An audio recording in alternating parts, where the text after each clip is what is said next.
Sir बहुत बहुत शुक्रिया, थैंक यू वेरी मच समय देने के लिए। सर एक बार ज़रा बंधन बैंक के नंबर्स पे आना चाहूँगा, आपने रीड किए हैं सर? आपको ठीक लग रहा है?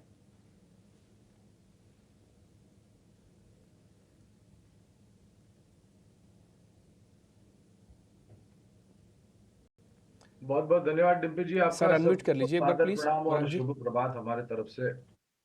तो नंबर्स तो देखे हैं डिम्पी जी, लेकिन दिक्कत बंधन बैंक के साथ ये है, पहले तो वो टॉप मैनेजमेंट के इस्तीफे, फिर एक नए व्यक्ति का चयन उसी पद को संभालने के लिए, और एक उठा-पटक सा माहौल है बंधन बैंक का जहाँ तक नतीजों का सवाल है। मैं इसलिए ये कह रहा हूँ डिम्पी, क्योंकि कभी इसके नतीजे बहुत ही अच्छे आते हैं और कभी इसके नतीजे उतने ही बुरे आते हैं, और इसका कारण ये है कि इनके जो लोन एक्सपोज़र यानी कि लोन बुक है, वो थोड़े बहुत वल्नरेबल सेक्टर के ऊपर ज़्यादा निर्भर है, और यही कारण है कि उठा-पटक का माहौल आप देखते हैं।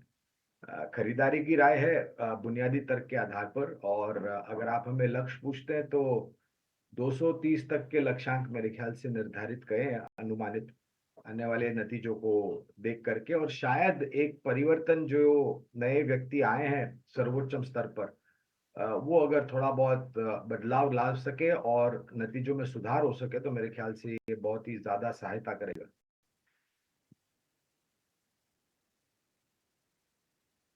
बैंक को लेकर ये व्यू।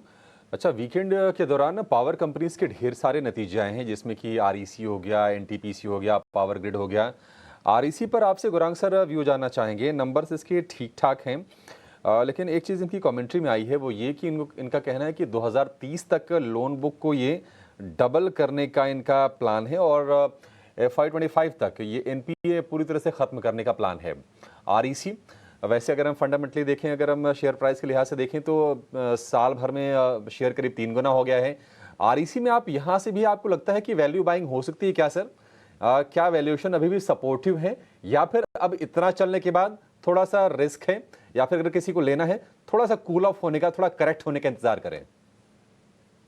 तो अभिषेक, पहले तो आरईसी और पीएफसी ये दोनों ही कंपनियां अगर आप देखें जो कि सरकारी कंपनियां, और ज्यादातर ये कंपनियां ऊर्जा वितरीकरण से जुड़ी हुई है, और पीएफसी जो है वो ऊर्जा उत्पादन क्षमता खड़ी करने के लिए वित्तीय सहायता देती।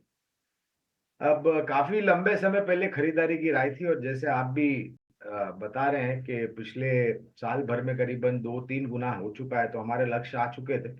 फिर हमने फिलहाल कोई कवरेज यानी कि खरीदारी बेचने की या बने रहने की राय नहीं दे सकूंगा वित्तीय तौर पर, निजी तौर पर माफ कीजिएगा, क्योंकि कवरेज अभी नहीं है। लेकिन 2-3 चीज बिल्कुल कहना चाहूंगा पूरे ऊर्जा क्षेत्र के लिए, जहां पर ऊर्जा उत्पादन, ऊर्जा वितरीकरण और ऊर्जा उपकरण अब इतना चल चुके हैं अभिषेक, तो शायद मुनाफा वसूली की चपेट में भी आ सकता है। लेकिन सबसे अच्छी बात यह है कि जब जब ये गिरे हैं दोनों ही, आरईसी पीएफसी या फिर पावर ग्रिड या फिर एनटीपीसी, जहां पर पावर ग्रिड और एनटीपीसी पर हमारी खरीदारी गिरा है, तो उनको उन्हें फिर से उभरने के लिए यानी कि निचले स्तर पर खरीदारी ने आने के लिए समय नहीं लगता है, तुरंत आ जाती है ये खरीदारी, और फिर से अपने नया एक सर्वोच्च स्तर बनाते हैं। और जिस प्रकार से सरकार ने योजना बनाई है, आने वाले 3 से 5 सालों में जो बड़ी मात्रा में नई ऊर्जा उत्पादन क्षमता बनेगी, उसका उसको लेकर के, उसकी निर्भरता को लेकर के इन सब कंपनियों को बहुत बड़ा फायदा होगा।